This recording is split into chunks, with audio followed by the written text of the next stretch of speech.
Assalamualaikum warahmatullahi wabarakatuh dan selamat siang. Nah, pada kesempatan kali ini saya akan menjelaskan tentang aging theories, di mana kita ketahui bahwa teori penuaan dahulunya dikemukakan oleh beberapa ilmuwan ya, seperti Aristoteles dan Hippocrates. Ilmuwan ini telah membuat teori-teori penuaan yang terkait dengan tentang penuaan yang berisi suatu penurunan suhu tubuh dan cairan secara umum. Nah, seiring dengan perubahan zaman yang terjadi, banyak orang yang melakukan penelitian dan penemuan agar ilmu itu dapat semakin jelas, kompleks, dan variatif. Nah, para ahli telah mendeskripsikan di mana secara proses biopsikososial penuaan itu sangat kompleks. Tidak ada teori yang menjelaskan teori mempunyai keterbatasan. Namun, perawat perlu mengetahui bahwa dalam penggunaannya kita harus memahami fenomena yang terjadi yang mempengaruhi kesehatan dan kesejahteraan klien kita, terutama klien-klien yang sudah lansia. Yang perlu kita pahami bahwa menjadi tua itu sudah pasti dan menjadi dewasa itu adalah sebuah pilihan. Selanjutnya dalam perspektif penuaan ada 3 hal unsur yang harus kita pahami. Yang pertama adalah usia biologis. Usia biologis di sini berhubungan dengan kapasitas fungsi sistem organ. Selanjutnya adalah usia psikologis. Usia psikologis di sini berhubungan dengan kapasitas perilaku adaptasi dari seseorang itu sendiri. Nah, yang ketiga adalah usia sosial, di mana terjadi perubahan peran dan perilaku sesuai usia manusia itu. Ya, ketiga hal ini melengkapi melengkapi teori-teori yang akan ada. Dalam peran teori untuk kita memahami sebuah penuaan ada landasan dan sudut pandang untuk melihat fakta dan menjawab pertanyaan filosofi, di mana peran perawat sendiri relevan. Yang pertama dengan konsistensinya secara internal dan logis. Kemudian ada dukungan empiris itu yang bagaimana. Yang selanjutnya menghadirkan konsep dan kondisi yang dapat dimodifikasi dan mampu membuat perubahan yang besar. Itu semua adalah suatu hal yang harus disikapi untuk dilaksanakan untuk mencapai evaluasi tentang proses penuaan. Dalam teori of aging atau teori-teori penuaan ada beberapa hal terkait. Yang pertama itu adalah biologik, di mana di sini kita harus bisa menjawab dasar-dasar pertanyaan yang terkait dengan proses psikologikal. Yang kedua adalah sosiologiknya, bagaimana hubungan peran dan hubungan dalam kehidupannya. Yang ketiga adalah psikologik. Psikologik di sini bagaimana seorang individu dapat merespon terhadap tugas-tugas ataupun pertanyaan yang dihadapinya semasa dia hidup. Jadi sangat mempengaruhi dari segi hal biologikalnya dan sosiologinya bagaimana. Selanjutnya yang keempat adalah moral dan spiritualnya. Di sini seorang individu harus bisa melatih bagaimana dia mencari penyelesaian terhadap nilai-nilai kehidupannya dan eksistensinya dalam kehidupan itu sendiri. Nah, pada biological theory of aging ada beberapa tipe perubahan yang dipaparkan oleh Hayflick pada tahun 1996. Yang pertama adalah deleterious atau penurunan fungsi.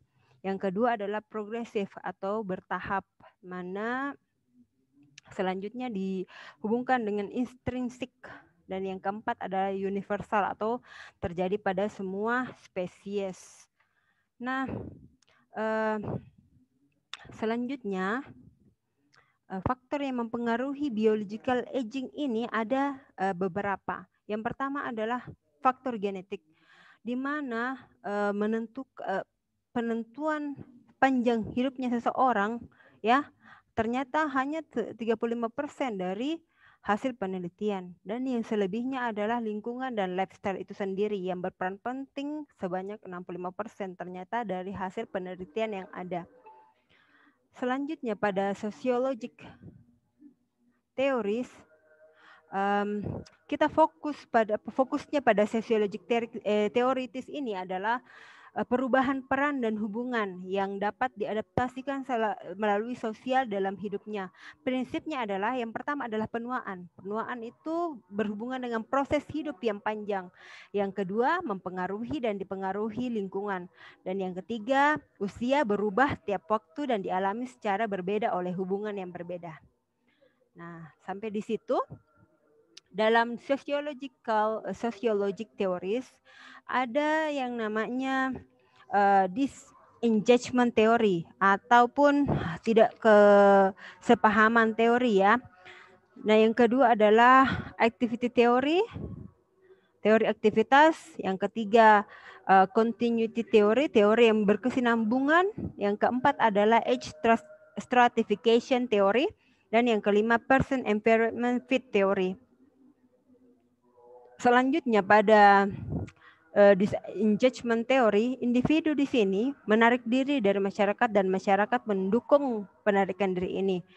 Yang selanjutnya, yang kedua dari cirinya, mereka ternyata orientasi pada dirinya sendiri. Nah, itu biasa memang terjadi pada lansia. Nah, selanjutnya, apa yang kontroversial yang terjadi pada disengagement theory adalah sifat alami dan keunikan dalam berespon terhadap lingkungan. Karena mungkin dia cacat atau mengalami keterbatasan. Selanjutnya, pada activity theory atau teori aktivitas ini, ternyata individu lansia perlu aktivitas yang tetap untuk mempertahankan usianya. Nah, banyak dari mereka ini mempunyai tujuan hidup bahwa kita itu memang hidup akan menjadi tua, tetapi harus dalam konsep yang sehat. Selanjutnya, di sini lansia akan berpikir bagaimana dia mencapai kepuasan hidup dan konsep dirinya dapat bertambah. Jadi ada namanya aktualisasi dirinya yang meningkat. Nah, itu yang perlu kita pahami. Selanjutnya, pada continuity theory, respon lansia terhadap penuaan, respon terhadap kejadian hidup sebelumnya, kemudian kebiasaan komitmen, pilihan dan karakteristik personal lainnya yang berkembang selama dewasa, ini harus dipertahankan karena selanjutnya kita harus memprediksi terhadap masa lansia, jadi rentang waktunya, bagaimana dia dapat berkesinambungan menjalani proses kehidupannya. Adapun selanjutnya Ibu akan membahas tentang age stratification theory. Di sini membahas tentang manusia terdiri dari kelompok-kelompok menurut usia. Dan orang dan peran dalam kelompok ini berubah dan saling mempengaruhi tergantung di mana lansia hidup dan masyarakat yang hidup di sekitar lansia ini. Pada teori person empowerment fit, individu di sini memperbaharui kompetensi untuk dapat beradaptasi dengan lingkungannya. Selanjutnya, kompetensi yang dimiliki berupa kekuatan ego, motoriknya, biologis, kognitif, dan sensori perseptualnya, yang dimana kesemua kompetensi ini pada masanya akan mengalami penurunan pada lansia itu. Nah, hubungannya dengan kompetensi yang dimiliki seorang individu dengan lingkungannya sangat antara toleransi dengan dampak ini ternyata berbanding lurus. Nah, itu yang yang mendasari penetapan teori ini. Pada teori psikologikal yang diprakarsai oleh pertama Maslow Hierarchy of Human Needs, selanjutnya juga dipengaruhi oleh Jung's Theory of Individualism, ketiga Erikson 8 Stage of Life, dan yang keempat Selective Optimization with Compensation. Dalam psychologic theories, kita di sini melihat bagaimana seseorang berespon terhadap tugas perkembangannya. Nah, selanjutnya dipengaruhi biologi dan sosial yang sangat luas. Dasar perkembangan terus berjalan meski menua. Nah, mekanisme psikologi yang terjadi di sini yang perlu kita perhatikan adalah adaptasinya bagaimana. Daya kekuatan memorinya bagaimana, kemampuan belajarnya, ya, knowledge, how to improve their knowledge, kemudian afeksinya dan motivasinya pasti mengalami perubahan, dan apakah mengalami perubahan atau penurunan ataukah malah berkembang. Itu yang perlu kita perhatikan. Dalam selanjutnya Ibu akan menjelaskan tentang human needs theory, di mana pada teori ini, teori tentang kebutuhan hidup dasar manusia, yang merupakan hal dasar pertama adalah motivasi. Jadi bagaimana dia mengembangkan motivasinya, apakah motivasinya itu rendah ataupun tinggi. Nah, lansia di sini yang lebih penting adalah aktualisasi diri, di mana pada human needs ini sifatnya berupa otonomi. Jadi dia bisa bergerak sendiri, dia bisa bagaimana bisa lebih kreatif, bebas, dan hubungan interpersonalnya bertambah. Pada individualism teori ada dua tipe manusia yang perlu kita pahami. Ada introvert dan extrovert. Berarti introvert itu yang menutup dirinya dengan dunia luar atau pemikiran yang orang lain miliki, sedangkan extrovert dia lebih terbuka dengan pemikirannya dan pemikiran orang lain. Selanjutnya lansia yang introvert itu lebih cenderung bernostalgia, lebih suka ya namanya menceritakan hal-hal di masa lalunya. Nah, yang ketiga, menua di sini harus ada proses seimbang antara kesuksesannya dan bagaimana dia menerima kondisinya saat ini. Nah, itu yang perlu kita perhatikan.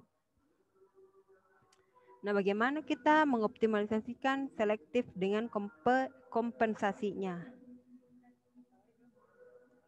Kompensasi dalam penurunan tubuh dengan terdapat tiga elemen. Yang pertama adalah proses seleksi, di mana terjadi peningkatan pembatasan.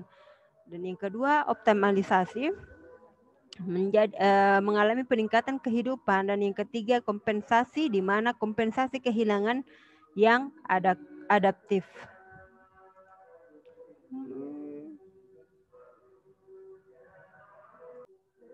Nah, saya lanjutkan tadi sampai pada optimalisasi seleksi dengan kompensasi.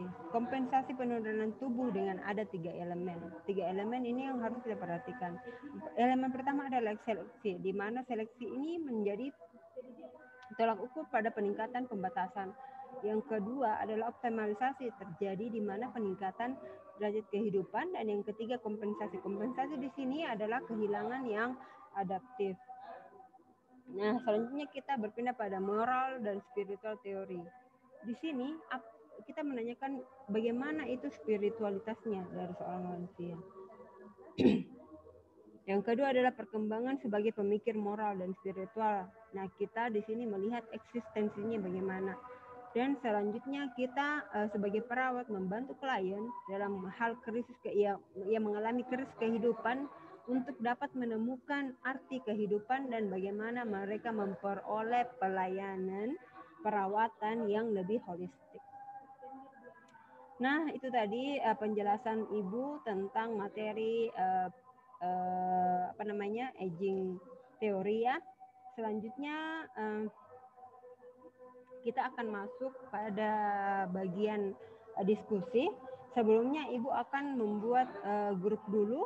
Grup yang di kelas ini berjumlah 16 orang. 19 orang ini akan kita bagi dalam 4 kelompok sesuai dengan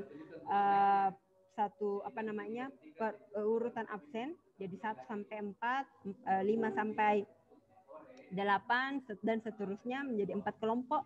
Selanjutnya Ibu sudah menyiapkan grup-grup tersendiri di Trello dan ada pertanyaan di situ yang harus kalian jawab. Nanti selanjutnya kita akan melakukan diskusi terkait tentang teori penuaan yang akan kita lanjutkan dengan pembahasan mengenai pertanyaan yang Ibu sudah berikan di Trello. Jadi nanti kalian bisa menjawab pertanyaan-pertanyaan itu dan diskusikan persamakan persepsinya kalian terkait dengan teori penuaan dan apa saja pertanyaan-pertanyaan yang muncul di situ. Di pertemuan berikutnya, Ibu akan menunjuk secara acak berdasarkan nomornya kalian ya. Jadi kalau yang dapat 1 sampai 4 itu siapa, akan saya sebutkan namanya, sebutkan nomornya. Dia akan mewakili grupnya, kelompoknya untuk naik menjelaskan terkait pertanyaan yang diberikan ya. Saya harap sudah paham. Metode ini namanya metode number heads together. Jadi kita sama-sama mempelajari semua masalah yang ada di dalam teori ini. Mungkin itu yang bisa Ibu sampaikan. Selanjutnya mari kita masuk ke dalam sesi diskusi. Sekian dan terima kasih.